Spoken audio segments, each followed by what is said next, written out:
نیند انسان کے لیے اتنی ہی ضروری ہے جتنی زندہ رہنے کے لیے غذا۔ نیند پوری نہ ہو تو اگلے دن کے کارہائے زندگی انجام دینے میں دشواری کا سامنا کرنا پڑتا ہے۔ ایک بھرپور نیند روزمرہ کے معمولات زندگی کو پرسکون بنانے کے لیے بہت ہی ضروری ہے۔ اگر پرسکون نیند نہ ہو تو تھکن، بے چینی اور کئی نفسیاتی مسائل کا سامنا کرنا پڑ سکتا ہے۔ دوران نیند کون سی مختلف کیفیات و عادات ہماری نیند میں خلل کا باعث بنتی ہیں، آئیے ان پر ایک نظر ڈالتے ہیں۔ خواب خرامی، سلیپ واکنگ۔ نیند میں چلنا نیند اور بیداری کے بیچ کی ایک کیفیت کا مظہر ہے۔ اس کیفیت کے دوران آدمی اپنے بستر سے الفاٹے کر چلنا شروع کر دیتا ہے اور اس کیفیت کا شکار شخص اپنی حرکت سے مکمل لاعلم ہوتا ہے۔ اس کیفیت میں آدمی کا بستر سے اٹھ کر بیٹھ جانا، باتھ روم جانا، گھومنا، گھر سے باہر نکل جانا، صفائی کرنا اور ایسی مختلف حرکات کرنا شامل ہو سکتی ہے۔ خواب خرامی کرنے والے افراد کی آنکھیں کھلی ہوتی ہیں مگر وہ مکمل طور پر اس سے لاعلم ہوتے ہیں۔ تھکاوٹ، شراب نوشی، بے چینی، بیماری یا کچھ ادویات کے اثر سے بھی آدمی اس کیفیت کا شکار ہو سکتا ہے۔ اس کیفیت میں شدت آنے کی صورت میں معالج سے رجوع کیا جانا چاہیے۔ کچھ ایسے طریقے بھی ہیں جن کو اپنا کر اس کیفیت میں کمی لائی جا سکتی ہے۔ نیند میں چلنا نیند اور بیداری کے بیچ کی ایک کیفیت کا مظہر ہے۔ خواب کلامی، سوم نیلوکی اسلیپ ٹاکنگ۔ خواب کلامی بھی ایک طرح کی کیفیت ہے جس میں کوئی شخص نیند کے دوران باتیں کرتا ہے یا یوں کہیے کہ منہ سے آوازیں نکالتا ہے۔ انسان نیند کے دوران اس کیفیت میں بڑبڑاتا، چلاتا، عجیب و غریب بے معنی الفاظ بولتا ہے۔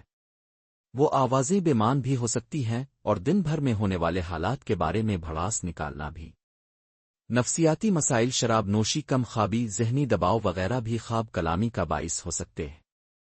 خواب کلامی کے شکار فرد کو اپنی اس کیفیت کا اس وقت تک بالکل بھی احساس نہیں ہوتا جب تک کہ اسے اس کی آوازیں ریکارڈ کروا کر نہ سنائی جائیں۔ یہ ایک بے ضرر عادت ہے۔ اس میں پریشان ہونے کی ضرورت نہیں۔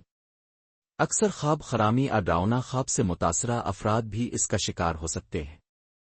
فی الوقت تک اس کا کوئی مکمل علاج نہیں پایا جاتا، لیکن وقت کے ساتھ ساتھ یہ کیفیت خود بخود ٹھیک ہو جاتی ہے۔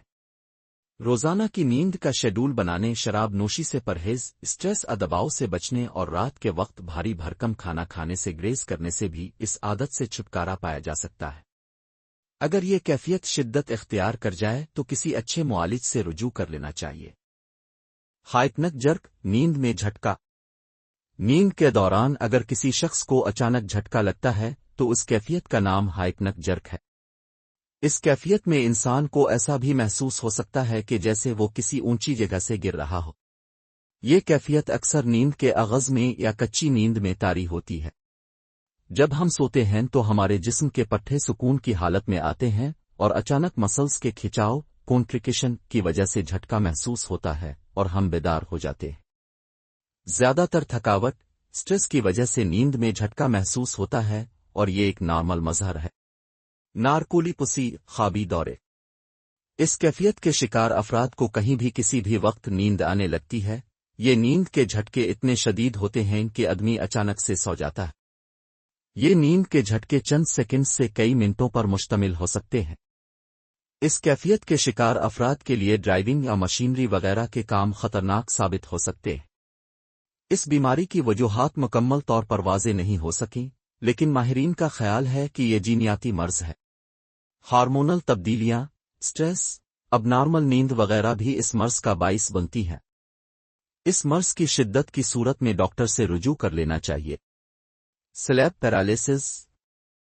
اس کیفیت میں دوران نیند ریپیڈ آئی موومنٹ، نیند میں آنکھ کے پپوٹوں کی حرکت سے ہمارا ذہن تو بیدار ہو جاتا ہے مگر جسم ابھی آرام کی حالت میں ہی ہوتا ہے اور مفلوج رہتا ہے۔